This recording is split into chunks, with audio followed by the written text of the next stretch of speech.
A gente no Pipefy trabalha muito com experimentação.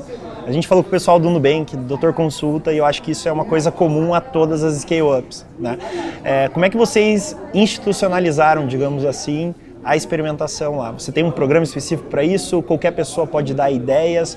Como é que você transformou o conceito de experimentação, de testes de hipóteses, num programa de melhoria contínua? Isso existe? Como é que é feito lá dentro? Então, a gente fala de melhoria contínua como algo constante no dia a dia de todo mundo.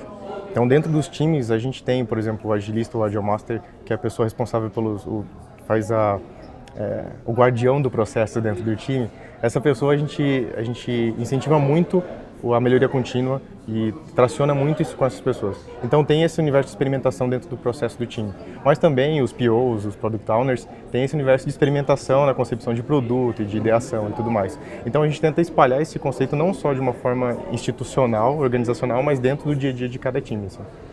Perfeito. E acho que a gente começou a tocar agora em alguns termos do ágil, né, e da própria gestão de produtos, como Product Owners, Squads, e eu sei que essa cultura é muito forte lá dentro, né? Vocês trouxeram e melhoraram, digamos assim, o que é aplicado lá no Spotify. Eu tive a oportunidade de visitar vocês e eu vi que isso é aplicado em escala dentro do PagSeguro em todas as áreas, né? Como é que você vê, então, a integração entre essas duas metodologias ou filosofias, né, do Lean com o Ágil? Como é que uma pode contribuir para a outra e como é que vocês levam essa junção para os times de vocês lá dentro?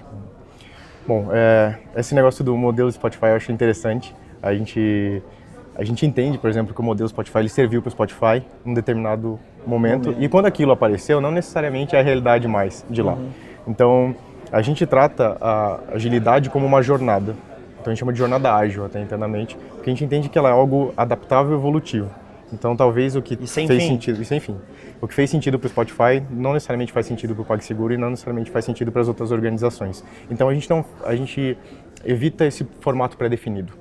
Então, o PagSeguro, por exemplo, trabalha com agilidade há muitos anos já. Começaram com um framework muito tradicional, um tempo atrás, e a gente vem evoluindo essa visão de acordo com a necessidade, tanto da organização como do dia a dia dos times. Então, a gente não tem, tipo, um time, vocês precisam usar a metodologia tal, vocês precisam usar o framework tal. A gente entende que é necessário adaptar, inclusive no contexto de cada time, de cada produto, de cada vertical de negócio e tudo mais. Tudo depende de cada realidade, né? E acho que, assim como a implementação do Lean, você também não pode fazer um Ctrl-C, Ctrl-V, né? Não é porque deu certo na Toyota que vai funcionar exatamente assim dentro do PagSeguro. Exatamente. Bom, nesse contexto, qual é então o papel do agilista? O que é um agilista e o que você faz lá dentro nos teus times, nos teus squads? Então, lá no PagSeguro, o papel do agilista, ele tem alguns contextos específicos. Então, a gente tem o Agile Master, que normalmente é o agilista que está lá dentro do time, no dia a dia do time. A gente já está com mais de uma centena de times no PagSeguro e a gente deve ter mais de 50 Agile Masters lá dentro. Então, a gente tem esse grupo que vive o dia a dia e o contexto do time. E a gente tem um grupo de Agile Coaches, que vem a organização de uma forma mais ampla, de uma forma mais organizacional. E esses Agile Coaches se distribuem entre as áreas e ajudam a tracionar o trabalho de algumas dessas verticais ou de alguns desses times, né? E dentro dos agilistas, não só esses dois papéis. A gente chama de Agile Master porque a gente não tem um framework definido. Aqui no framework do Scrum, por exemplo, seria o Scrum Master. E como a gente não trabalha unicamente com Scrum, a gente usou esse termo de Agile Master que a gente engloba todo mundo. Além disso, a gente tem os POs e outros papéis que fazem parte desses trabalhos com metodologia ágil. Então, todos eles têm o seu papel como agilista de fato. Basicamente, organizar os processos e espalhar, né, essa cultura ágil, ser o guardião dessa cultura também. Exatamente.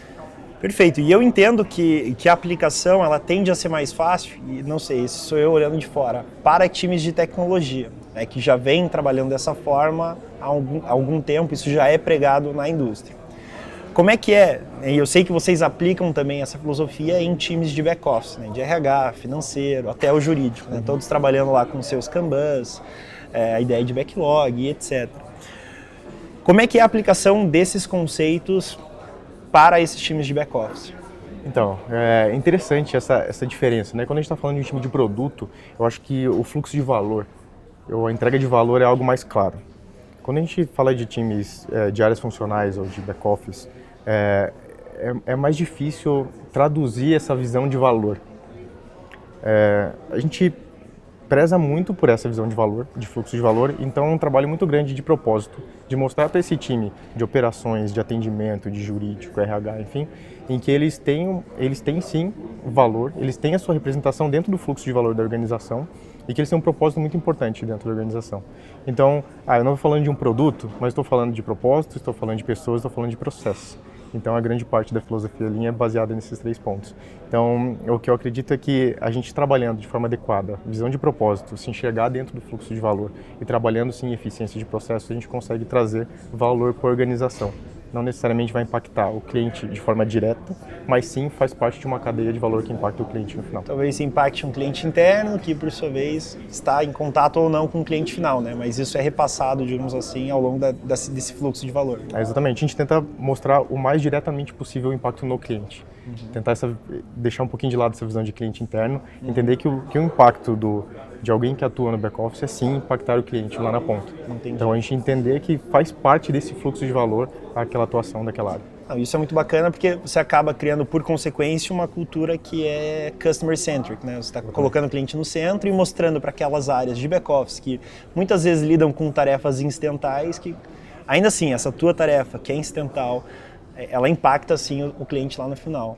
Normalmente, as empresas costumam falar que não, em back-office você não impacta diretamente o cliente final. E acho que isso acaba criando um conceito errado, onde o back-office perde importância e eles acham que só lidam com tarefas de menor valor agregado, né? Quando pode até ser a verdade, mas se você vende dessa forma, você acaba escalando, digamos assim, a ineficiência, né? A partir do momento que eu posiciono eles como protagonistas, eu posso mudar todo o jogo ali. Sim, por exemplo, se a gente pegar uma área de regulatório, o impacto na área de regulatório é imenso no negócio. Então, se a gente deixa de cumprir algum regulatório, qual é o impacto disso na organização? Sabe, às vezes a gente não está vendo diretamente ou de forma que impacte o cliente de fato, mas a gente tem a área de regulatório atuando em algo que a empresa precisa manter para se tornar sustentável, sabe? Ou se manter no negócio, inclusive. Então essa que é a importância, existe sim esse posicionamento no fluxo de valor.